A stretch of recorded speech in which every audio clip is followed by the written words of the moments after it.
নমস্কাৰ মই দীপশিখাই আপোনালোক সকলোকে মোৰ চেনেল দীপশিখাছ ব্লগলৈ পুনৰবাৰ স্বাগতম জনাইছোঁ। আশা কৰিছোঁ আপোনালোক সকলো ভালে আছে, মোৰো খুব ভাল।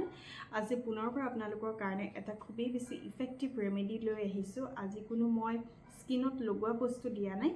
আজি মই এটা ড্ৰিংক লৈ আহিছোঁ, যিটো মেজিকেল ড্ৰিংক আপোনালোকে যদি এই ঠাণ্ডাৰ কালচোৱাত ডেইলি আপোনালোকে যদি খোৱা ষ্টাৰ্ট কৰি দিয়ে, আপোনালোকে বহুত বেছি বেনিফিট পাব। শৰীৰৰ বহুত বেছি বহুতকেইটা সমস্যা আপোনালোকৰ ভাল হ'ব আৰু সেই ড্ৰিংকটো মই সেইকাৰণে আজি লৈ আহিছোঁ। চ' ফ্ৰেণ্ডছ, আজি মই যিটো ড্ৰিংক লৈ আহিছোঁ সেইটো হৈছে হালধিৰ পানী। আপোনালোকৰ তাত যদি আছে ঘৰুৱা হালধি, তাৰে আপোনালোকে লৈ ল'ব আধা চামুচমান আৰু এগিলাচ কুহুমীয়া পানীত দি দিব। দি পেলাই ভালদৰে মিক্স কৰি ল'ব আৰু এই পানী গিলাচ আপোনালোকে ডেইলি আপোনালোকে খাই চাওকচোন। ৰাতিপুৱা খালী পেটত এটা খুব ভাল ৰিজাল্ট পাব। যিসকলৰ মুখখন অকণমান বগা কৰিব বিচাৰিছে, উজ্জ্বল কৰিব বিচাৰিছে, তেওঁলোকৰ কাৰণে এইটো এটা বহুত বেছি ইফেক্টিভ ৰেমেডি হয়। এই পানী গিলাচে আপোনালোকৰ ছালখন ভিতৰৰ পৰা বহুত বেছি উজ্জ্বল আৰু বগা কৰি তোলাত সহায় কৰিব। আপোনালোকে একমাহমান খাই চাওক আৰু কেনেকুৱা এটা ৰিজাল্ট পায় আপোনালোকে মোক নিশ্চয় জনাব। আৰু যিসকলৰ আছে পিম্পলছৰ সমস্যা, শালমইনাৰ সমস্যা, মুখত এনি টাইম এলাৰ্জি টাইপৰ হৈ থাকে, খুজুতি টাইপৰ হৈ থাকে, ক'লা ক'লা দাগ পৰি গৈছে, তেওঁলোকৰ কাৰণেও এইটো এটা বহুত বেছি ভাল ৰেমেডি। আপোনালোকে ডেইলি ৰাতিপুৱা খোৱা ষ্টাৰ্ট কৰি দিয়ক আৰু এটা গুড ৰিজাল্ট পাব বুলি মই আশা কৰিলোঁ। মই নিজেও ডেইলি ৰাতিপুৱা এই পানী গিলাচ খাই লওঁ আৰু তাৰপিছতহে মই বেলেগ কিবাকিবি মই ব্ৰেকফাষ্ট কৰা ষ্টাৰ্ট কৰোঁ। প্ৰথমতে মই এই পানী গিলাচ মই ডেইলি ৰাতিপুৱা মই খাই লওঁ।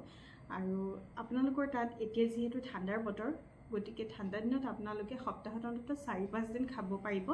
কিন্তু গৰম দিনত হালধি যিহেতু বহুত বেছি গৰম হয়, আপোনালোকে গৰম দিনত সপ্তাহত 2 দিন বা এদিনেই খাব আৰু তেতিয়াও আপোনালোকে এটা খুব বেছি ভাল ৰিজাল্ট পাব। আপোনালোকে যিসমূহ মই হোম ৰেমেডিজ দিওঁ সেইবিলাকতো আপোনালোকে ফ'ল' কৰিব, সেইবিলাকতো লগাবই, কিন্তু ভিতৰৰ পৰা আমি কি দিছোঁ শৰীৰটোক সেইটোও আমি চাব লাগিব।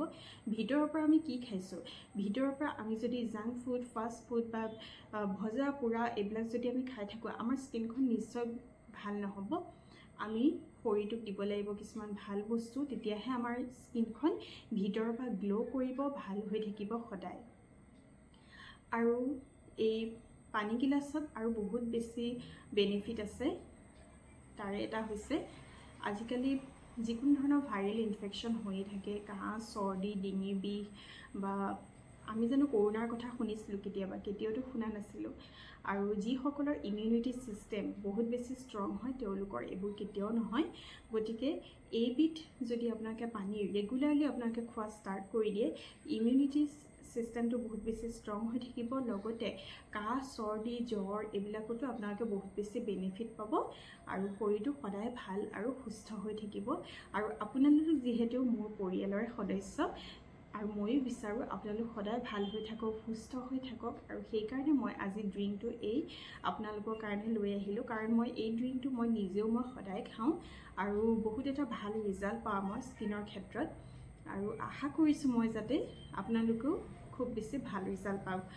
যিসকলৰ বহুত বেছি ৱেইট হৈ গৈছে, ৱেইট গেইন হৈ গৈছে, তেওঁলোকেও এই ড্ৰিংকটো আপোনালোকে ল'ব পাৰে ডেইলি। তেওঁলোকৰ ৱেইট লছ কৰাত বহুত বেছি হেল্প হ'ব। অকল এই ড্ৰিংকটো ল'লেই নহ'ব, আপোনালোকে য়োগা কৰিব লাগিব, এক্সাৰচাইজ কৰিব লাগিব, সকলো ধৰণৰ কাম কৰিব লাগিব।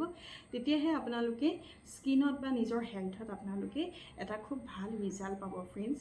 আৰু বিশ্বাস কৰি পেলাই এই ড্ৰিংকটো আপোনালোকে ডেইলিকৈ লওকচোন, খুব এটা ভাল ৰিজাল্ট পাব। পালে ফ্ৰেণ্ডছ, মোৰ আজিৰ ভিডিঅ'টো আপোনালোকে মোক নিশ্চয় জনাব।